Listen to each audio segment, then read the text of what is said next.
I've always been fascinated by the way history shapes our present. You know, it's like this invisible thread connecting everything we do, everything we are. Today we're going to take a trip through time, from the chaotic days of Vietnam to the digital age we're living in now. It's a story of struggle, change, and progress. So buckle up, because we're about to dive deep into the soul of America. The Vietnam War, man. It was like a tornado that tore through the heart of America. You had young men being drafted, shipped off to a jungle halfway across the world. And for what? A war that many didn't understand, let alone support. It wasn't just a conflict overseas, it was a battle for the American conscience. The Gulf of Tonkin incident in '64, that was the match that lit the fire. Suddenly, we're neck deep in a war that would drag on for years. And all this is happening against the backdrop of the Cold War. America versus communism, democracy versus totalitarianism.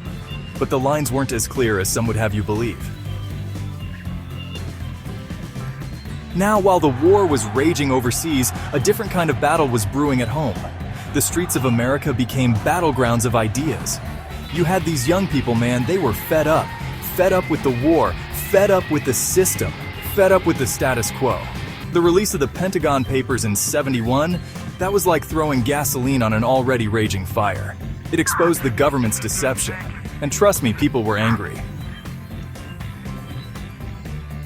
The Vietnam War, it didn't just change how we saw the world, it changed how we saw ourselves, how we saw our government.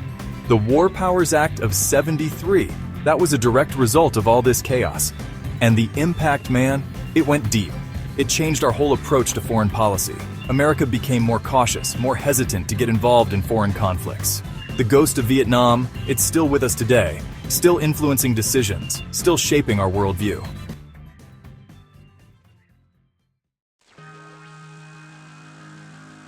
Now, as we move into the '70s, America's dealing with a whole new set of problems. The Watergate scandal, that was like a gut punch to the nation's trust in government. You got the President of the United States caught in a web of lies and cover-ups. It was unprecedented, man. Nixon resigns, and suddenly we're in this new era of demanding transparency from our leaders. But it wasn't just political drama. The economy was in a mess too. We had this thing called stagflation. Stagnant economic growth mixed with high inflation. It was like being stuck between a rock and a hard place. Enter Ronald Reagan. The man comes in with this whole new economic philosophy, Reaganomics. It was all about deregulation, tax cuts, letting the free market do its thing. Now, whether you agree with it or not, it was a major shift in how America approached economics. Reagan's policies, they changed the game. Some folks say it led to economic growth, others say it widened the gap between rich and poor. But one thing's for sure, it left a lasting impact. Even today, you can see the fingerprints of Reaganomics on our economic debates. Now let's talk about civil rights. The '60s and '70s, they were groundbreaking. But the fight, it didn't stop there. It kept evolving, expanding.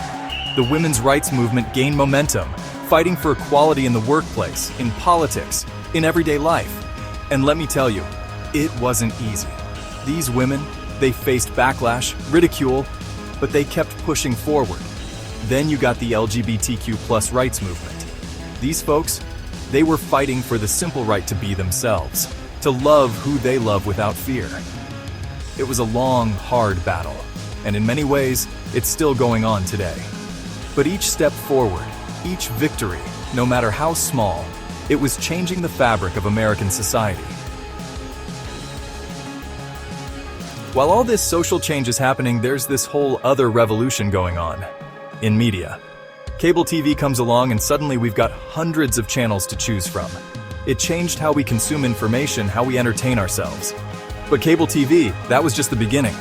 The rise of the internet in the '90s, that was like lighting a fuse on a media explosion. Suddenly information was at our fingertips. Communication became instant, global. It was like the world shrunk overnight. And let me tell you, we're still feeling the effects of that change today.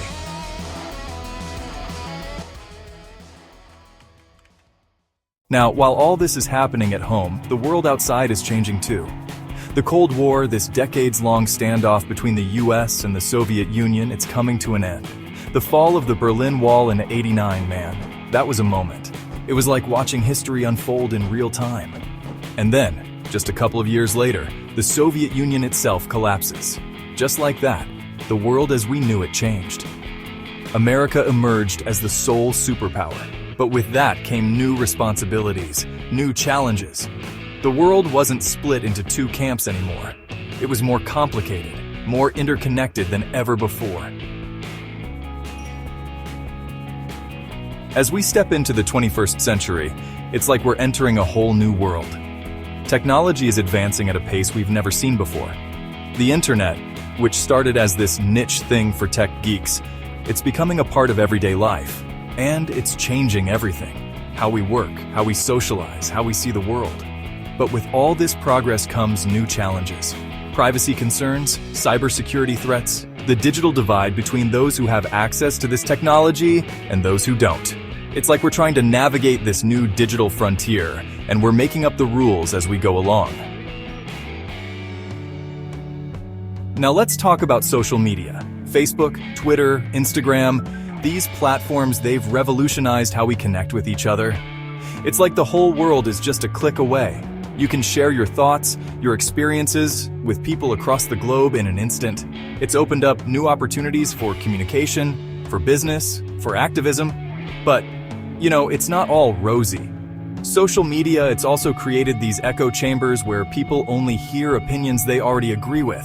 It's become a breeding ground for misinformation, for polarization. We're more connected than ever, but in some ways, we're also more divided. It's a paradox, man, and we're still trying to figure out how to deal with it. And then came smartphones. These little devices, they've put the power of a computer in our pockets. It's changed how we navigate the world, how we access information, how we communicate. You can do your banking, order food, find a date, all from this little rectangle in your hand. It's convenience on a level we've never seen before. But it's also changed us in ways we're only beginning to understand. We're always connected, always available. The line between work and personal life, it's blurring. And there are concerns about addiction, about the impact on our attention spans, on our mental health. It's like we're in this grand experiment, and we're both the scientists and the subjects. Now we're pushing into new frontiers with artificial intelligence and biotechnology. AI, it's not just science fiction anymore. It's in our homes, in our cars, in our workplaces. It's changing industries, changing jobs. And it's raising all these questions about the future of work, about privacy, about the very nature of intelligence. And biotech? Man, it's like we're rewriting the code of life itself. We're making medical breakthroughs that would have seemed like miracles just a few years ago. But it's also raising ethical questions. How far should we go in manipulating genes? What are the implications for privacy, for equality? These are big questions, and we're just starting to grapple with them. Climate change, it's the challenge of our generation, and renewable energy, that's at the forefront of our fight against it. We're seeing solar panels popping up on rooftops, wind turbines dotting the landscape. It's not just about saving the planet, it's about creating new industries, new jobs.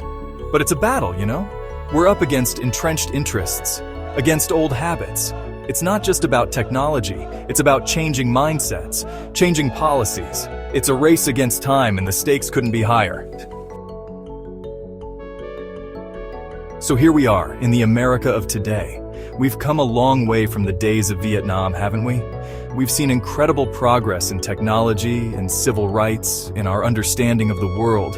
But we're also facing new challenges: political polarization, economic inequality, climate change. As we look back on this journey, one thing becomes clear. America, it's always been a work in progress. We've faced challenges before, and we'll face more in the future. But it's our ability to adapt, to change, to strive for something better. That's what defines us. That's the real American story. As we wrap up this journey through time, I can't help but feel a sense of awe. The America of today, it's so different from the America of the 1960s. And yet, in many ways, the core of who we are remains the same.